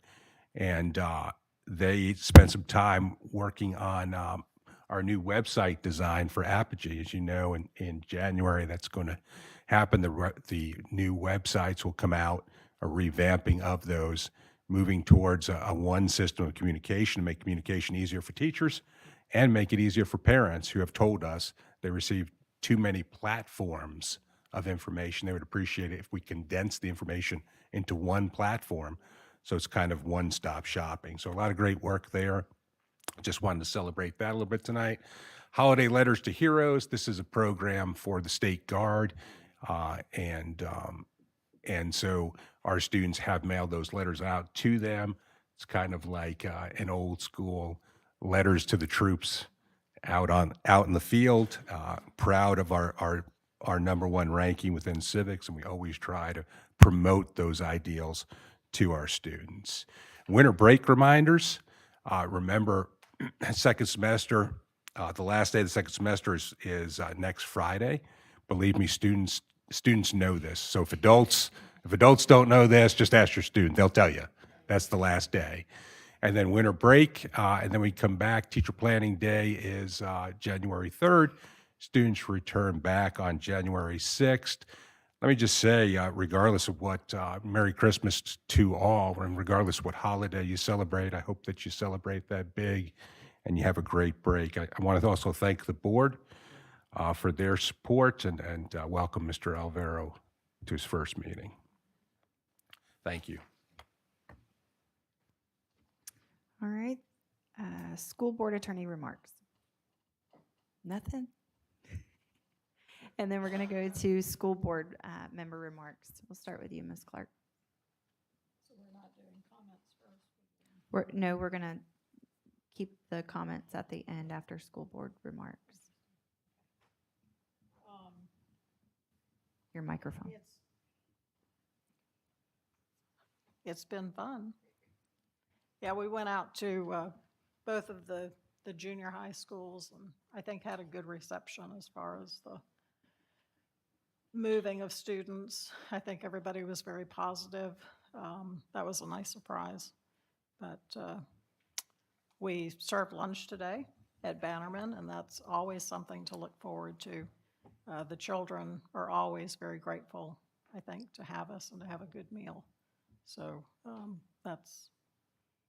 it's just nice to see their faces. Of course, when you try to give them vegetables, that's not always so easy.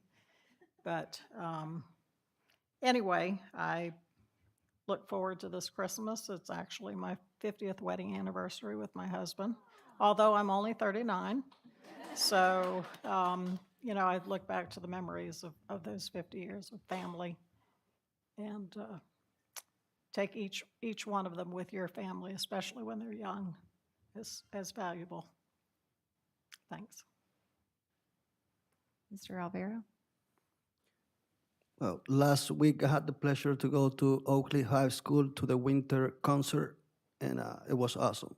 I would recommend it to anybody. They're doing a great job in Oakley High School, the band. I thank the director of the band and from the board, everybody for the job that they're doing and offer our support. Thank you guys for staying here to listen to us.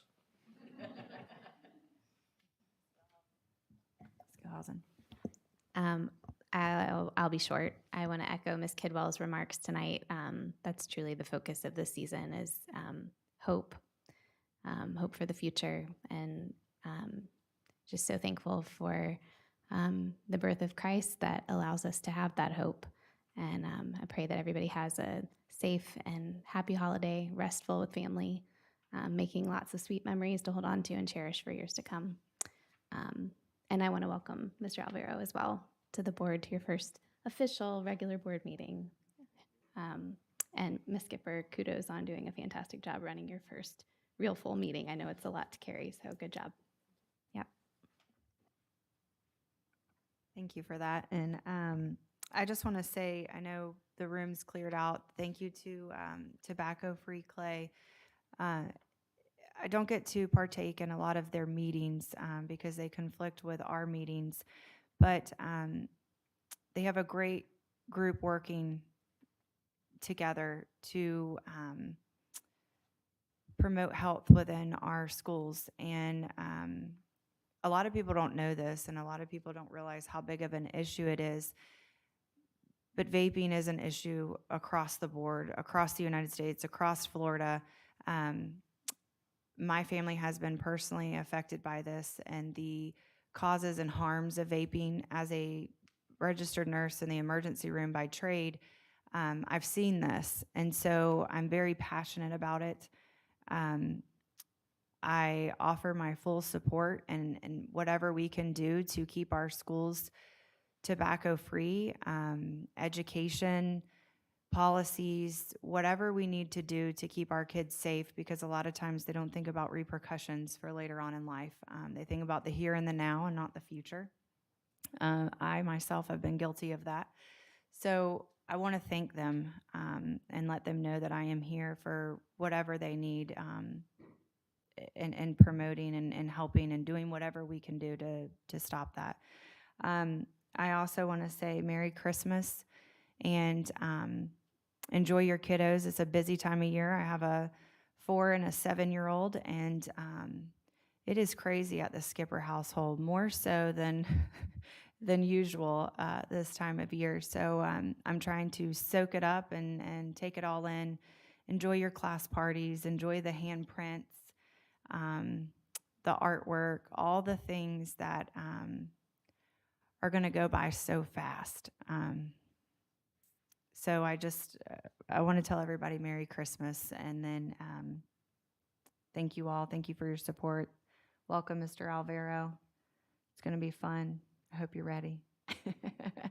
And then now we will go to presentations from the audience. And first one we have is Mr. Ekanova.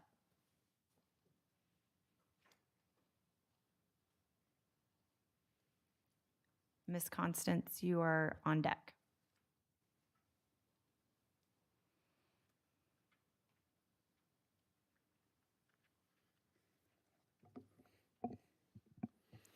Hello, Echo Nova, address on file.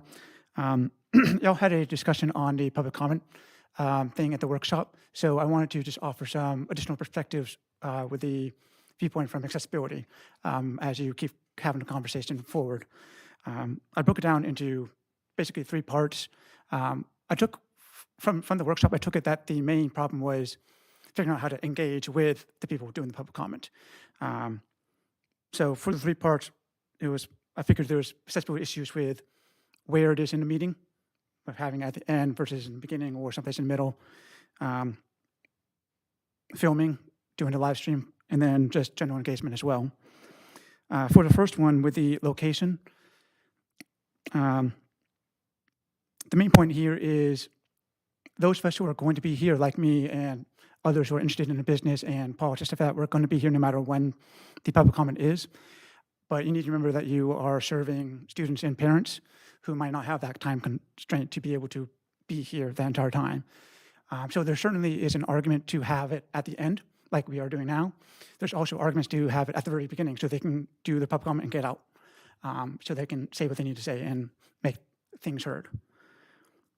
For the second point regarding the filming, there's a lot of things that can be said for this regarding accessibility. The main one is the filming helps out with people who are attending meetings online. So there could be potentially an argument that for those who can only come to these meetings online, you're violating ADA. So that might be something you have to look at to figure out if you want to make sure you keep filming the public comments or you choose not to do that at all. That'll just be a legal question that I don't know that much about, but you all have people that do so. And then for the further thing about the engagement, that one really just depends on how you want to define what you want to do for engagement and responding to our comments. It could be that this particular meeting is not the right place to do the engagement, and we need to do it more in like the workshops or office hours and stuff like that. That would be something that you all will need to figure out better at the workshop and see what works for accessibility. But the main point here is don't forget about accessibility in all of these different ways, because they'll affect how these meetings really function for going forward. So that's all I have. Thank you. Thank you. Ms. Higginbotham and Ms. Lansford, you are on deck.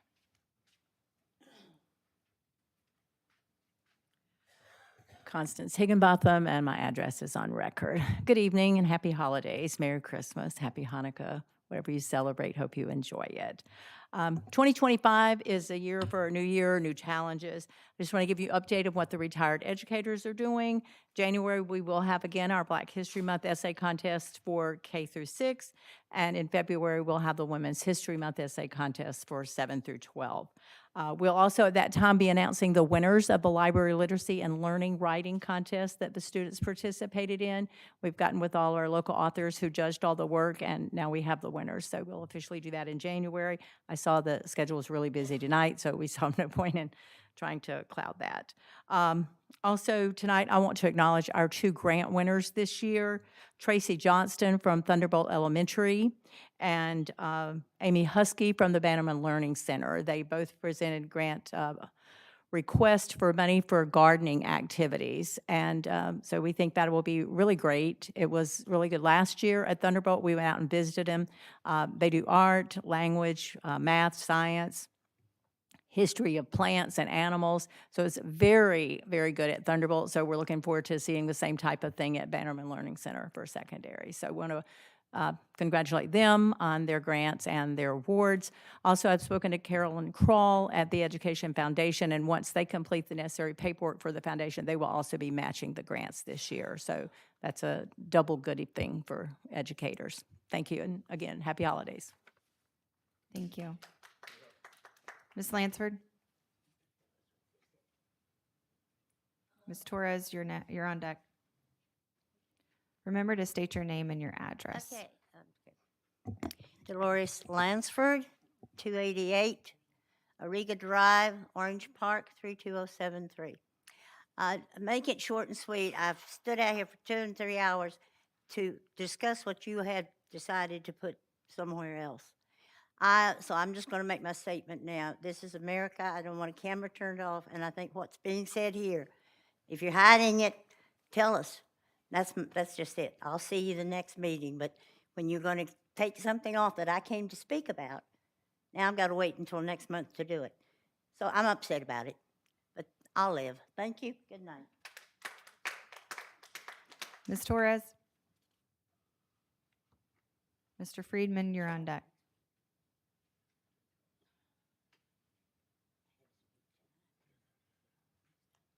My name is Sheila Torres. My address on file. Okay, one of the stuff that is actually an issue to me is transportation in itself.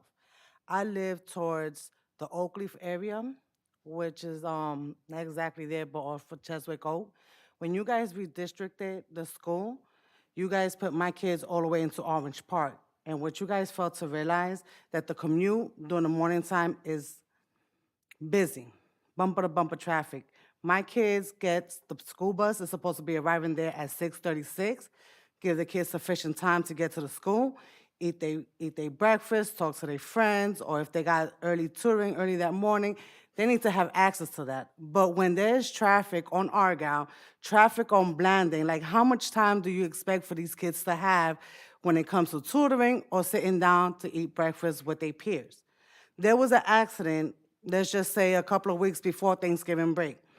You guys know, well, Orange Park High School knew that traffic was backed up. My kid went to school, expected to eat breakfast. The bus got there close about 7:20. He wasn't able to get breakfast that morning. They denied him to eat breakfast. Not only my kid, but every other kid in that school that arrived late. Then on top of that, I'm getting calls about my kids being tardy. How can my kids get a slip for being tardy when it's transportation that's getting them to and from school? That to me is an issue. The other morning, the bus literally left my neighborhood a little bit after 7 o'clock. Now, if it takes 20 minutes with traffic to get to the Orange Park High School, how is that possible for these kids to eat? Now, if an adult get hangry because they didn't eat breakfast, imagine a child. Then we're talking about, well, this child is not paying attention, this child is being disrespectful, so they get ISS real fast and quick. But whose fault is it? Is it the adults? Like, you guys have to think about the process that it takes for our kids to travel on a school transportation to and from school. And then being denied breakfast and everything else, that to me is a big issue. Now, yes, I have spoken to transportation and they have fixed the problem. But I'm also aware that in some of these buses, there are certain situations going on. Now, if you guys remove, Achieve 3,000, $600,000, that money could have been allocated to getting bus monitored to ensure that our kids getting to school on time. Because if there's a situation on the bus driver, which is one adult, has to pull over and get stuff under control. So think about how that affects our kids when it comes to their safety and their well-being and all that other stuff. Like, it is getting ridiculous. So who is responsible? Who should we hold accountable? Because somebody needs to be accountable for this particular situation. The transportation needs to find another way. And if y'all got extra money, allocate it to put in monitors in these buses.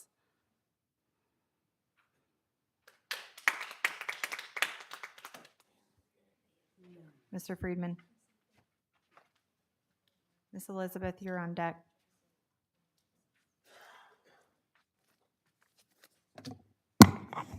Hi, Bruce Friedman, address on file. Welcome, Robert. Last couple of weeks, I sent out an email. Attached to it was one informal challenge.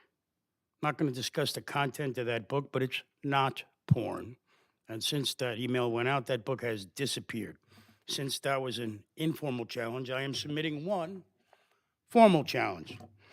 There are 11 words in my keywords list that I will not say at this meeting. In this very small book, those 11 words are mentioned more than 100 times. There's not much else to the book besides profanity. Our kids deserve better. I believe I mentioned that. What are you doing to make it better? Besides impeding the process and slowing me down? I don't know. More than 500 titles are gone from all our schools because I've been spending an inordinate amount of time digging through the Destiny system to clean up your mess, not yours, everybody else. With regards to informed consent, when parents are signing on to get various levels of access to these libraries, they should know, yes, 500 horrible books are gone, congratulations. 100 or so more are moved to a restricted parental section, whatever. There's hundreds more on the shelves in every school that are just as threatening as the ones I've been fighting for the last 2.5 years. And you did not put in any kind of express lane or redirect your staff to clean up their own mess. Shouldn't be my job, but since you won't act, it's my job. One last item. I spoke to Ms. Johnson about it. If you go onto the Destiny system, there's a little tab off to the top left called Collections. In those collections, you can find 4 separate lists of books that Julie Miller likes. Julie Miller's been gone for good reason. Some of the books she's put on her likes list are also gone. They're porn. They've been identified as a threat to children and they're out. So why are they still anywhere on the Destiny system in her recommended list? Because she didn't address the recommended list. All of those lists needs to be wiped clean or go scrub them yourself. Go through every title. I already know which ones are bad. There's a lot of them. That's on you. I'm dropping off my one challenge. The happiest, merriest Christmas to you all. Thank you, Miss Elizabeth. And Miss Judith, you are on deck. Hello, board members. My name is Elizabeth Bushbacher. My address is on file. As you all know, I have spent the first Thursday of every month, just as you have here at school board meetings. I can also be found at community meetings hosted by the school district and the occasional budget meeting. I bring something to crochet, sit down, and listen. I don't do this for the thrill of it or to get out of cooking dinner once a month. I'm here because transparency, communication, and accountability are extremely important to have between a school district and the community. Between spring of 2020 and until I moved here in spring of 2022, my daughter's school life got upended like so many other children. There are 500 school districts in Pennsylvania, and each handle the lockdowns differently. From one that slapped a box of masks on every teacher desk and continued on as normal, to schools that were expelling students for non-compliance with masking rules. I spent Tuesday nights explaining to school board members that their quarantine policies brought back segregation into schools, that their refusal to accept documentation for medical exemptions violated the rights of disabled children, and that their plan to random sample children during the school day for COVID with nose swabs, with no parental notification, and no way for the child to refuse was wrong in a lot of ways. Many times in those meetings, Florida would be discussed. Access to out-of-state board meetings through social media was crucial for many of us in other states. I don't know how many of you all here know at that time how everyone not in Florida was talking about Florida.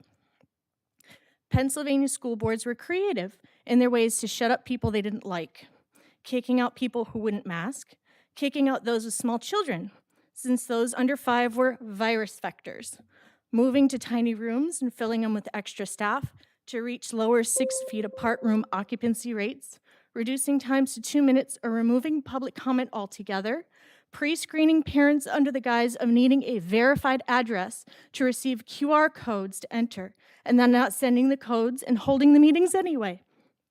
I myself had the police called on me for not masking. The board decided to cancel the meeting and held the next 3 months on viral, claiming I was a danger to their safety. They then installed a police officer on site and rolled out metal detectors for meetings. I know it is hard at times to listen to opinions you don't agree with, or at times when situation has gotten out of hand. Some think that could have been solved, but for whatever reason, the school administration has stopped communication. And then this meeting, this venue with its sunshine laws, is the only way for a parent to advocate for their child. It is annoying when someone decides to use this public meeting as a way to grandstand and not talk about anything school-related, but just to feed their own ego. But the answer is not to silence them. You have to bring your counter-argument and have a conversation. You have been elected because the people in Clay want you here, specifically you. They want your leadership and ideas. I encourage all of you to work on finding and using all the tools you have to communicate, respond, and debate ideas put to you, not fall into intimidation tactics and silencing those who are a thorn in your side. Ms. Judith.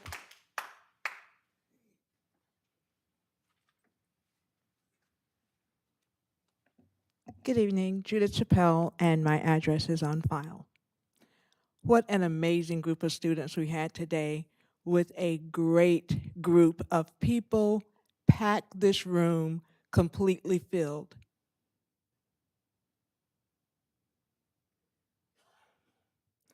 The board meeting started at 7:15. I have brought this issue up before.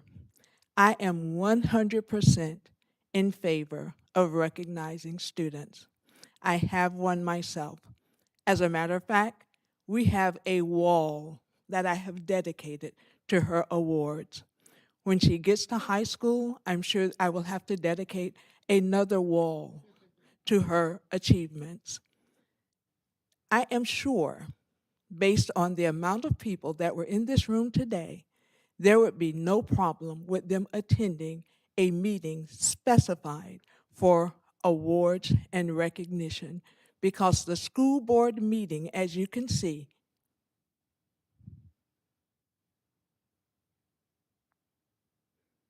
the people who are interested in attending the school board meeting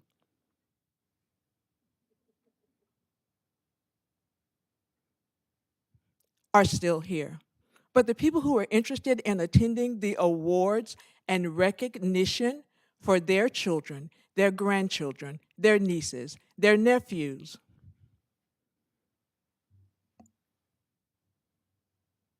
are no longer here.